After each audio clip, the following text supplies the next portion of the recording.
ایک سفر میں حضور علیہ الصلوۃ والسلام اور اصحاب گامزن تھے کہ راستے میں قیام کیا تو ایک قبیلے کی صلح کروانے کے لیے حضور علیہ السلام تشریف لے گئے۔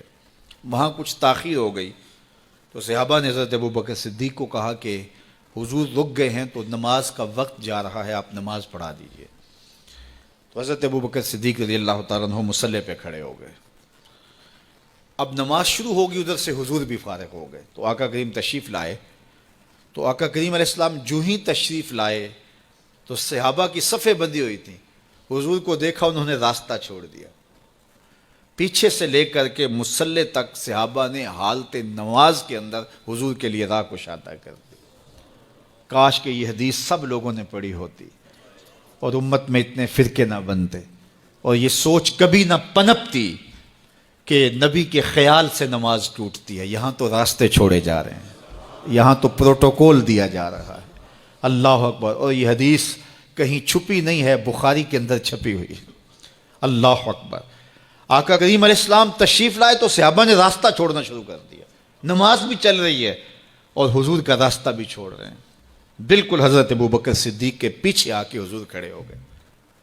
وابو بکر لا یلتفت یمینا ولا یسارا، جب آپ نماز پڑھتے تھے تو نہ دائیں دیکھتے نہ بائیں دیکھتے، پوری توجہ انہماک ہوتا۔ وہ اپنی کیفیات کے جہان میں ڈوبے تھے اور حضور آ کے پیچھے کھڑے ہو گئے۔ صحابہ نے اپنے ہاتھوں کی پشت پہ ہاتھ مارنے شروع کر دیے۔ مکعن و تصدیہ، قرآن نے تالی لگانا، سیٹی مارنا، یہ شیطانی اعمال ہیں، لیکن ہاتھ کی پشت پہ ہاتھ مار کے متنبہ کرنا یہ مختلف مواقع کے اوپر یہ جائز ہے۔ تو اب جب حضور آ کے پیچھے کھڑے ہو گئے اور صحابہ سمجھے کہ حضرت ابوبکر صدیق ایک استغراق کے عالم میں ہیں، ایک کیفیت کے جہاں میں ڈوبے ہیں، تو انہوں نے اپنے ہاتھوں کی پشتوں پہ ہاتھ مارنے شروع کر دیے۔ تو حضرت صدیق اکبر سمجھ گئے کوئی غیر معمولی واقعہ ہو گیا ہے۔ دیکھا پیچھے حضور کھڑے تھے۔ اللہ اکبر۔ تو حضرت صدیق اکبر مصلی سے سرک کے پیچھے آنے لگے تو آقا کریم نے اشارہ کیا رکو، نماز پڑھاؤ۔ سیدنا صدیق اکبر اس کے باوجود پیچھے آ گئے۔ کبھی ہوتا ہے حکم اور کبھی ادب آگے ہوتا ہے۔ اللہ اکبر۔ حضرت سیدنا علی المرتضیٰ رضی اللہ تعالی عنہ کو کہا نا حضور نے صلح حدیبیہ کے موقع پہ، صلح نامہ لکھوایا جا چکا تو لکھا یہ محمد رسول اللہ اور قریش کی جانب سے ہے۔ تو عروہ نے کہا اگر محمد رسول اللہ مان لیں ہم تو پھر لڑائی کس چیز کی ہے؟ تو اس لیے محمد رسول اللہ نہیں، محمد بن عبداللہ لکھا جائے۔ تو وہ اس بات پہ بضد ہو گئے، اور اگر ایسا نہیں ہوتا تو معاہدہ ٹوٹ رہا تھا۔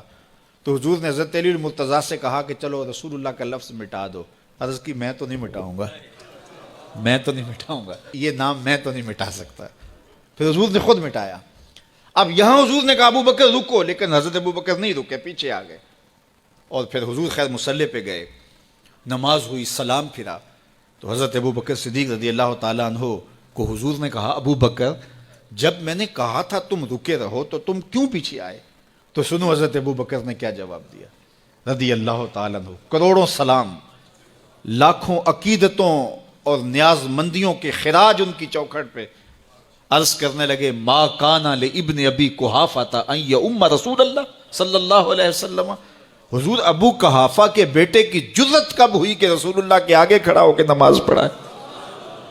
یہ ابو قحافہ کے بیٹے کی ہمت کب ہوئی کہ رسول اللہ کے سامنے کھڑا ہو کے نماز پڑھائے؟ تو ادب پہلا کرینہ ہے محبت کے کرینوں میں۔ حضرت ابو بکر صدیق رضی اللہ تعالی عنہ نے اگر حضور علیہ الصلوۃ والسلام کی اطاعت اور حضور کی محبت، ادب، فرما برداری اور جانثاری کے انوکھے باب رقم کیے ہیں، لیکن حضور نے بھی ان کو جو اعزازات دیے۔ ایک خاتون آئی مسئلہ پوچھنے، آقا کریم نے فرمایا پھر آ جانا۔ اس نے کہا پھر آؤں اور آپ نہ ملیں؟ تو کہا میں نہ ملوں ابو بکر تو ملیں گے نا۔ اللہ اکبر۔ تو اپنے بعد اشارہ دے دیا ان کی طرف کہ میرے بعد میرا نائب ابو بکر ہے۔ اللہ اکبر۔ عزتوں کی مسند اور عزتوں کی معراج اور عزتوں کے مقام پہ سیدنا صدیق اکبر رضی اللہ تعالی عنہ کو بٹھایا۔